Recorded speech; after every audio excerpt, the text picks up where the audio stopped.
안녕하십니까. 박태식 신부입니다. 지금까지 우리가 비유를 살펴보고 있는데요. 오늘은 그 비유의 이제 마지막 편이 되겠습니다.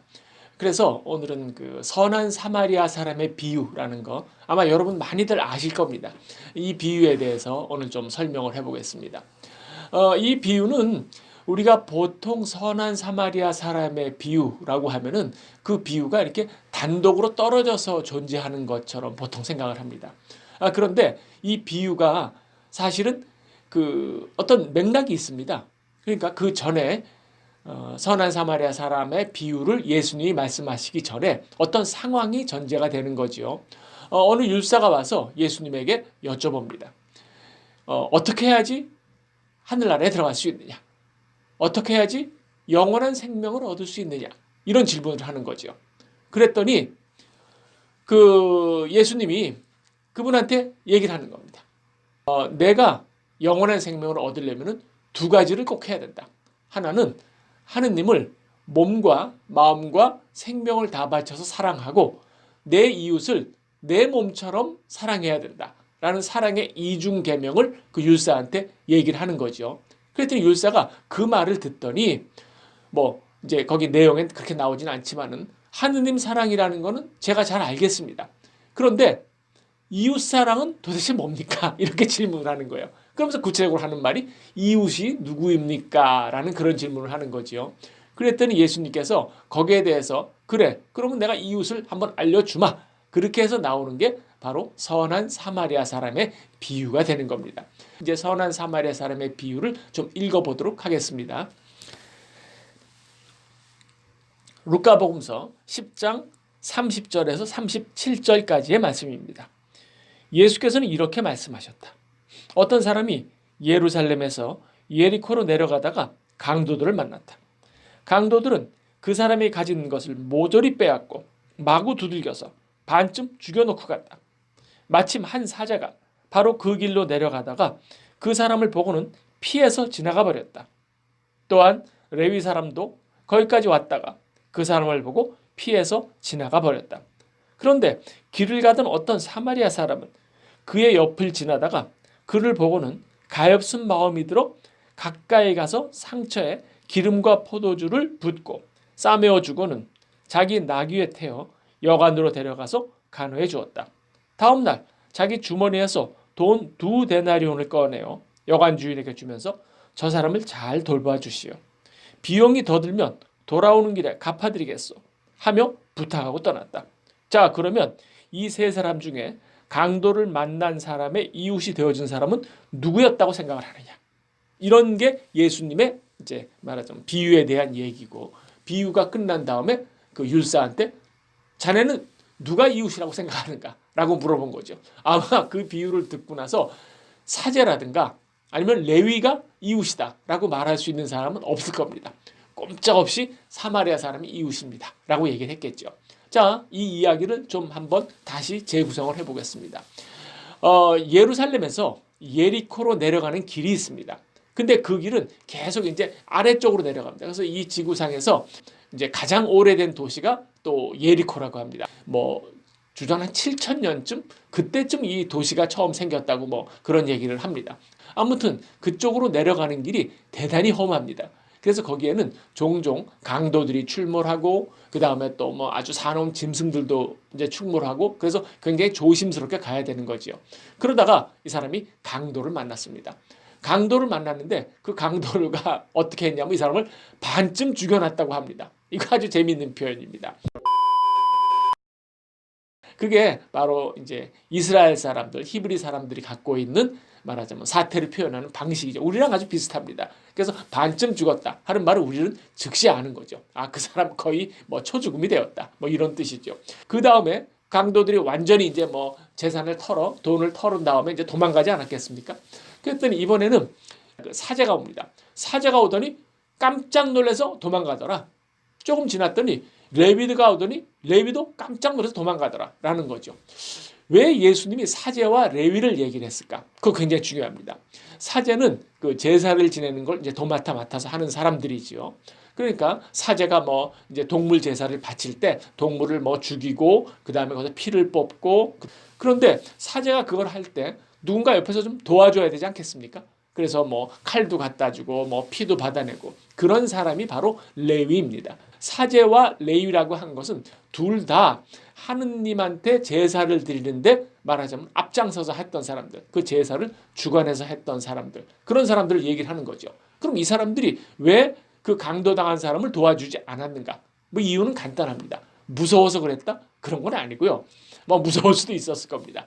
하지만 무서워서 그랬다. 그거보다는 이 사람들은 뭐가 중요했느냐 하면은 이스라엘의 정결례법에 따르면은 의로운 사람, 의인은 나쁜 일에 혹은 어떤 뭐 범죄가 일어나는 자리에는 가까이 가면 안 되는 겁니다. 왜냐하면은 부정을 타는 거죠. 그래서 이런 강도 사건이 있는 곳에 가까이 가면은 안 되는 거예요. 또한 그 사람이 서로 만약 죽었다. 그러면 또 시신에 손이 닿으면 그것도 큰일 나는 겁니다. 그래서 이 사람들은 피해서 간 이유가 무서웠다기보다는 율법에 따라서 피해간 거죠. 그런데 세 번째로 지나가는 사마리아 사람이 도와주더라라는 거죠. 근데 그 도와주는 게 아주 좋습니다. 어떻게? 아주 뭐 자세하게 도와주는 거예요. 이를테면은 거기 사람한테 우선 포도주로 소독을 하고 그 다음에 이제 그 연고를 발라주는 거 아니겠습니까? 그러니까 이 사람은 그 강도당한 사람의 상처에다가 적절한 조치를 취한 겁니다. 아주 섬세하고 그리고 제대로 일을 한 거죠. 그런데 이 사람이 사마리아 사람이라는 게 굉장히 중요합니다. 왜 사마리아 사람이 중요한가? 그 사마리아 사람은 사마리아라는 거는 위치가 어디냐 하면은 이스라엘을 보면은 제일 위쪽은 이제 갈릴레아, 예수님 시대죠. 갈릴레아 그리고 제일 밑에 유다 이렇게 이제 나누어지고요. 지역이 그 가운데가 사마리아 지역입니다. 그런데 이 사마리아 지역을 유대인들은 사마리아 지역에 사는 사람들을 아주 천대했습니다. 천대하는 이유는 딱 하나 뭐냐? 이 사람들이 옛날에 아시리아라든가 주변의 강국으로부터 침략을 당했을 때 이 사람들이 피를 섞은 겁니다. 물론 그 피를 섞었다라는 것이 뭐 거기에 사는 뭐 여자들이라든가 남자들이 뭐 무슨 뭐 특별히 잘못된 생각을 했다 이게 아니라 살려고 그랬던 거죠. 먹고 살아야 되니까. 그래서 할 수 없이 혼혈 민족이 된 거예요. 그래서 유대인들은 피의 순수성을 중요하게 생각하기 때문에 사마리아 사람들은 천대를 한 겁니다. 그래서 예루살렘에 와서 제사도 못 드리게 했어요. 그래서 그 사람들은 자기네 산에 자기네가 따로 이제 산을 마련해서 거기서 제사를 지내기도 했죠. 그렇게 천대하는 바로 그 사마리아 사람이 도와줬다는 겁니다. 강도당한 사람을 여관으로 데려가죠. 뭐 지금이야 뭐 병원이 있어서 병원으로 갔겠지만 그 당시에 뭐 병원이라는 게 있었겠습니까? 그러니까 그 당시에는 보통 여관에서 사람이 자고 치유를 하고 그렇게 하는 거니까 여관이 오늘날에 병원 구실을 했다는 겁니다. 거기서 이 사람이 하룻밤을 같이 잡니다. 잔 다음에 그 다음날 뭐 사마리아 사람이 자기가 뭐 장사를 하러 가던 중이었을 수도 있고 일을 하러 가던 중이었을 수도 있었을 겁니다. 그래서 이 사마리아 사람이 여관 주인한테 얘기를 하는 거죠. 2데나리온을 줍니다. 2데나리온을 주면서 이 사람을 좀 잘 돌봐다오. 그리고 혹시라도 내가 오는 길에 다시 한번 들릴 것이다. 그때 가서 이 사람한테 또 필요한 게 있으면 그때 가서 돈을 또 주겠다. 이렇게 얘기를 하는 거죠. 그럼 2데나리온은 얼마나 되는 돈인가? 그럼 보통 그 당시에 이제 하루 품삯이 1데나리온이거든요. 그러니까 지금으로 따지면은 글쎄요. 한 5만 원에서 10만 원 그 사이 정도 되겠죠. 그리고 나서 그 다음에 2데나리온이니까 이틀치 한 2, 30만 원, 20만 원 정도 줬다 이렇게 보시면 됩니다. 뭐 오늘날에는 2데나리온 그러면은 20만 원 그러면 뭐 큰 돈 아니다 이렇게 생각할지 모르지만은 옛날 이스라엘에 그 당시 예수님 당시에 2데나리온이면은 이거는 굉장히 큰 돈입니다. 굉장히 큰 돈이죠. 아주 며칠을 먹고 살 수 있는 그런 분량의 돈이라는 사실이 이제 중요합니다. 그렇게 주고 갔다라고 얘기가 끝이 나고 그리고서는 예수가 누가 이웃인가라고 물어보는 거죠. 아마 율사는 꼼짝없이 그 사마리아 사람이 이웃이다 이렇게 얘기를 했을 겁니다.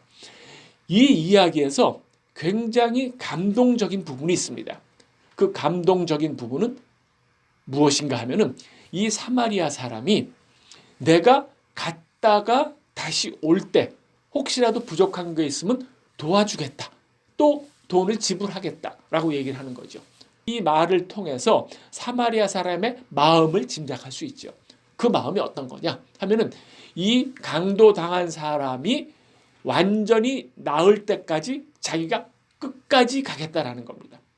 그래서 두 번째 왔을 때 이 강도당한 사람이 아직 몸이 잘 낫지 않았습니다. 그럼 어떻게 하느냐? 또 올 겁니다. 또 오고 또 오고 끝까지 가는 거죠. 그래서 이 사람이 보여주는 아주 중대한 태도는 나는 누군가를 도와줄 때 끝까지 간다라는 겁니다. 바로 예수님 이를 통해서 하느님의 사랑법을 보여주는 거죠. 하느님은 적당한 선에서 끝나는 분이 아닙니다. 끝까지 가는 거죠. 우리 불쌍한 영혼들을 위해서, 우리 인간을 위해서 그렇게 끝까지 우리를 사랑하시라 하시는 분이라는 것이 이 비유를 통해서 담겨 있지 않습니까? 누구라도 그렇게 해야 된다라는 거죠. 거기에 이 이야기의 핵심이 있는 겁니다. 내가 하느님의 사랑이 어떤 줄 알면은 하느님은 포기하지 않는다. 끝까지 우리를 사랑하신다. 라는 것을 알면 너희도 그렇게 해라는 거 아니겠습니까? 내가 바로 사마리아 사람인지 아닌지를 생각해야 되는 겁니다. 그러니까 우리가 뭐 그런 얘기 많이 하지 않습니까? 이 세상에 선한 사마리아 사람이 있다. 그 사람이 누구냐? 이런 거 찾아다니지 말고 내가 선한 사마리아 사람이어야 되는 겁니다. 선한 사마리아 사람이 갖고 있는 핵심에는 바로 무엇이 있느냐? 하느님의 사랑법을 우리한테 알려주는 예수님의 말하자면 소리가 들어있는 거죠. 그래서 우리가 그 소리를 잘 들어서 선한 사마리아 사람을 기다린다기보다는 내가 선한 사마리아 사람이 되어야 한다라는 생각을 갖고 사시면은 아마 우리의 삶에 그리스도인의 삶에 긴장감이 있지 않을까 뭐 그런 생각이 듭니다. 이것으로 여태까지 비유를 18편을 우리가 다뤄봤습니다. 그렇게 해서 이제 마치겠습니다. 그리고 앞으로 또 새로운 주제로 또 여러분을 만나 뵙도록 하겠습니다. 그 사이에 제 강의를 들어주셔서 감사합니다. 감사합니다.